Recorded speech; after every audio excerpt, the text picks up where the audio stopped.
Praise the Lord. ദൈവത്തിൻ്റെ ധന്യമായ തിരുനാമം വാഴ്ത്തപ്പെടുമാറാകട്ടെ. ഇന്ന് രാത്രികാലം ഫെയ്ത്ത് ലൈറ്റ് മീഡിയയിൽ കൂടി എന്നെ ശ്രദ്ധിക്കുന്ന എല്ലാ ദൈവമക്കളെയും ദൈവം ധാരാളമായി അനുഗ്രഹിക്കട്ടെ. ഈ വചന വെളിപ്പാട് നിങ്ങളുടെ ജീവിതത്തിൽ ഒരു വലിയ വിടുതലും അനുഗ്രഹവുമായി തീരട്ടെ. നിങ്ങളുടെ പ്രാർത്ഥനാ വിഷയങ്ങൾക്ക് എന്നെ ബന്ധപ്പെടാവുന്നതാണ്. നിശ്ചയമായും ഞാൻ നിങ്ങളുടെ വിഷയങ്ങൾക്കായി പ്രാർത്ഥിക്കുന്നതായിരിക്കും.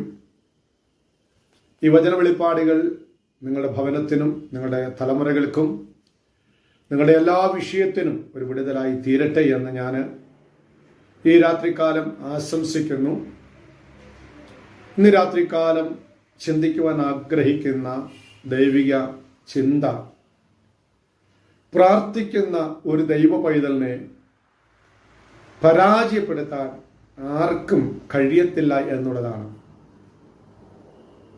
മാനുഷികമായി നാം ഒന്ന് ചിന്തിച്ചു നോക്കിയാൽ പ്രാർത്ഥിക്കുന്ന ആത്മീയ മേഖലകളിൽ അഭിഷേകത്തോടെ നിൽക്കുന്ന ഒരു ദൈവപൈതലിനെ പരാജയപ്പെടുത്തുവാൻ രഹസ്യ കമ്മിറ്റികളും ഗൂഢാലോചനകളും തന്ത്രങ്ങളും മെനഞ്ഞ് എങ്ങനെയും പ്രാർത്ഥിക്കുന്നവനെ, അഭിഷേകമുള്ളവനെ അപായപ്പെടുത്തണമെന്ന് ശത്രു പദ്ധതി ഒരുക്കി അതിന് തന്ത്രങ്ങൾ മെനയുമ്പോൾ സർവശക്തനായ ദൈവം തന്ത്രങ്ങളിൽ കുടുക്കിക്കളയാതെ പ്രാർത്ഥിക്കുന്ന ദൈവപൈതലിനെ സംരക്ഷണം ചെയ്യുന്ന ഒരു വേദവാക്യം തിരുവചനത്തിൽ നമുക്ക് കാണാൻ കഴിയുന്നുണ്ട്. അതിനാധാരമായി ദാനിയേലിന്റെ പുസ്തകം 6-ാം അധ്യായം 19-20 വാക്യത്തിൽ ഇങ്ങനെ വായിക്കുന്നു: രാജാവ് അധികാലത്ത് എഴുന്നേറ്റ് ബന്ധപ്പെട്ട് സിംഹഗുഹയുടെ അരികെ ചെന്നു. ഗുഹയുടെ അരികെ എത്തിയപ്പോൾ അവൻ ദുഃഖശബ്ദത്തോടെ ദാനിയേലിനെ വിളിച്ചു. രാജാവ് ദാനിയേലിനോട് സംസാരിച്ചു: ജീവനുള്ള ദൈവത്തിന്റെ ദാസനായ ദാനിയേലേ, നീ ഇടവിടാതെ സേവിച്ചു വരുന്ന നിന്റെ ദൈവം സിംഹങ്ങളിൽ നിന്ന് നിന്നെ രക്ഷിപ്പാൻ പ്രാപ്തനായോ എന്ന് ചോദിച്ചു. ദാനിയേൽ രാജാവിനോട്, രാജാവ് ദീർഘായുസ്സായി ഇരിക്കട്ടെ, സിംഹങ്ങൾ എനിക്ക് കേടുവരുത്താതെ ഇരിക്കേണ്ടതിന് എന്റെ ദൈവം തന്റെ ദൂതനെ അയച്ച് അവയുടെ വായ അടച്ചു കളഞ്ഞു. ദാനിയേല് ഇപ്പോൾ സിംഹത്തിന്റെ ഗുഹയ്ക്കകത്ത് കിടക്കുന്ന ഒരു സാഹചര്യമാണ്. വിഷയം കൊലപാതകമോ പിടിച്ചുപറിയോ മോഷണമോ മറ്റു യാതൊന്നും ചെയ്തിട്ടല്ല ദാനിയേൽ സിംഹത്തിന്റെ ഗുഹയിൽ അകപ്പെട്ടിരിക്കുന്നത്. പിന്നെ എന്താ കാരണം എന്ന് ചോദിച്ചു കഴിഞ്ഞാൽ, ദാനിയേലിനെ കുടുക്കാൻ, പ്രാർത്ഥിക്കുന്ന ദാനിയേലിനെ കുടുക്കാൻ ചിലർ തന്ത്രങ്ങൾ മെനഞ്ഞ്, ഉപായം മെനഞ്ഞ് ദാനിയേലിനെ കുടുക്കാൻ വേണ്ടി ചുറ്റും നടക്കുന്ന ഒരു സാഹചര്യമാണ് കാണാൻ കഴിയുന്നത്. ഇവിടെ രാജാവ് ചോദിക്കുന്ന ഒരു ചോദ്യമുണ്ട്: ഇടവിടാതെ സേവിച്ചു വരുന്ന നിന്റെ ദൈവം നിന്നെ രക്ഷിപ്പാൻ പ്രാപ്തനായോ? അപ്പൊ രാജാവിന് മനസ്സിലായി ദാനിയേല് ശക്തമായി പ്രാർത്ഥിക്കുന്ന ഒരു വ്യക്തിയാണ് എന്ന് രാജാവിന് മനസ്സിലായി.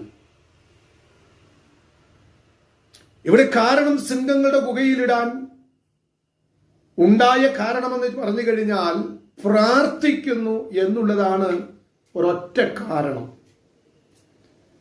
അതിന് നിസ്സാരമായി ഒരു ഉപായം ചിലര് തെരഞ്ഞെടുക്കുവാനിടയായി.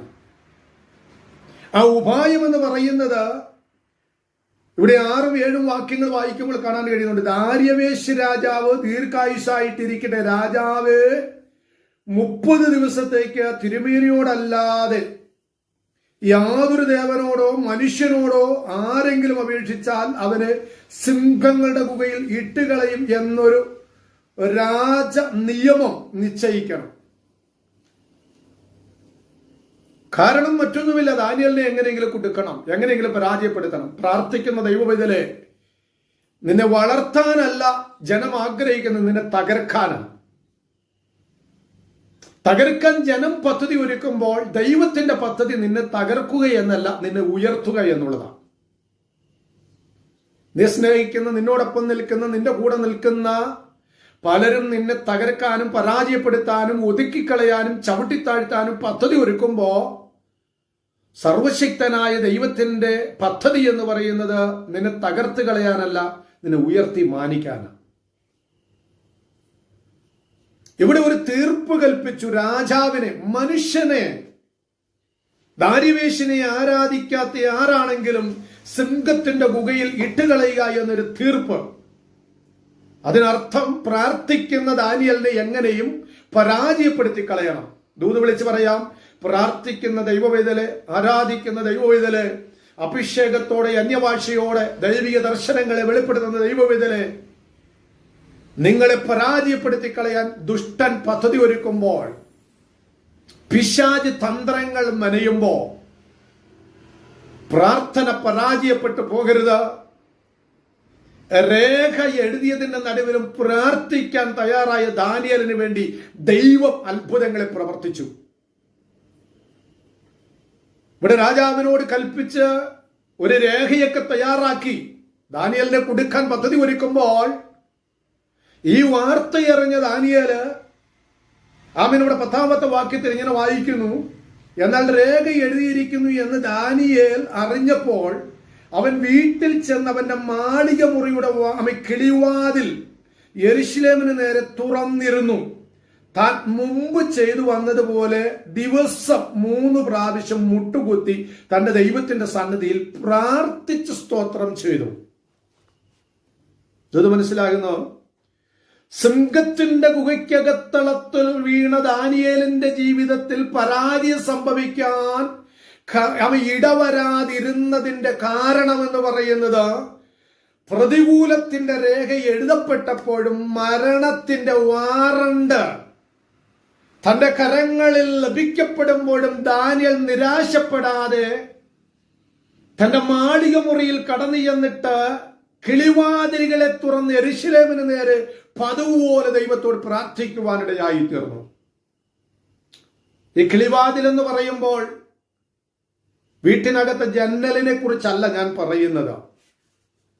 ഹൃദയത്തിന്റെ കിളിവാതിലുകളെ, ഹൃദയത്തിന്റെ കിളിവാതിൽ എന്ന് വെച്ച് കഴിഞ്ഞാൽ പ്രതികൂലത്തിന്റെ നടുവിലും സിംഹത്തിന്റെ ഗുഹയിൽ ഇട്ടുകൊടുക്കുമെന്നുള്ള തീർപ്പ് എല്ലാം രേഖ എഴുതപ്പെട്ടപ്പോഴും ഭാരപ്പെട്ടു പോകാതെ തന്റെ മുറിക്കകത്ത് കടന്നു ചെന്ന കിളിവാതിൽ, ഹൃദയത്തിന്റെ വാതിൽ യെരുശലേമിന് നേരെ ആമേൻ തുറന്ന് ആ ദൈവത്തോട് പതിവുപോലെ പ്രാർത്ഥിക്കുവാനിടയായി തീർന്നത് കൊണ്ട് തന്റെ പ്രാർത്ഥനയുടെ നടുവിൽ ദൈവത്തിന്റെ പ്രവൃത്തി വെളിപ്പെടുവാനിടയായി തീർന്നു.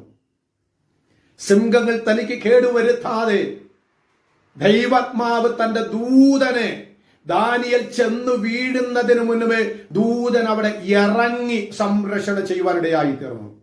എന്നാൽ പിന്നത്തേതിൽ നമ്മൾ വായിക്കുന്നുണ്ട്, ആമേൻ, 24ാം വാക്യത്തിൽ മുതൽ അങ്ങോട്ട് വായിക്കുന്നുണ്ട്, ദാനിയേലിനെ ഇടാൻ തീർപ്പ് കൽപ്പിച്ചവൻ ആരാണോ അവനെയും അവന്റെ കുടുംബത്തെയും ഭാര്യമാരുൾപ്പെടെ സിംഹത്തിന്റെ ഗുഹയിൽ ഇട്ടുകൊടുക്കുമ്പോൾ അവരടിത്തട്ടിലെത്തുന്നതിന് മുന്നമേ സിംഹങ്ങൾ അവരെ അസ്ഥികളെ തകർത്തു കളയുവാനിടയായി തീർന്നു.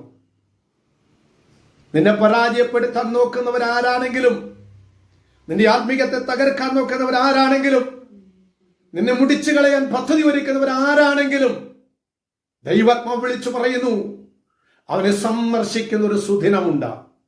നീ ഭാരപ്പെട്ടു പോകരുത്, നിന്റെ പ്രത്യാശ നഷ്ടപ്പെട്ടു പോകരുത്.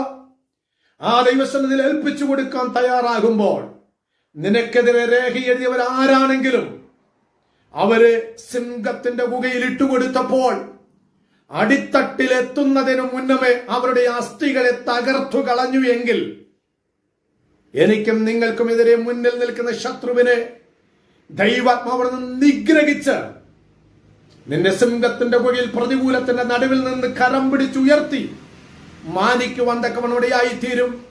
ഈ സർവശക്തനായ ദൈവത്തെ ദിനം പ്രതി പതുപോലെ മഹത്വപ്പെടുത്തി മുന്നോട്ട് പോകാം. ഈ ചിന്തകളാൽ ദൈവം നമ്മെ അനുഗ്രഹിക്കുമാറാകട്ടെ.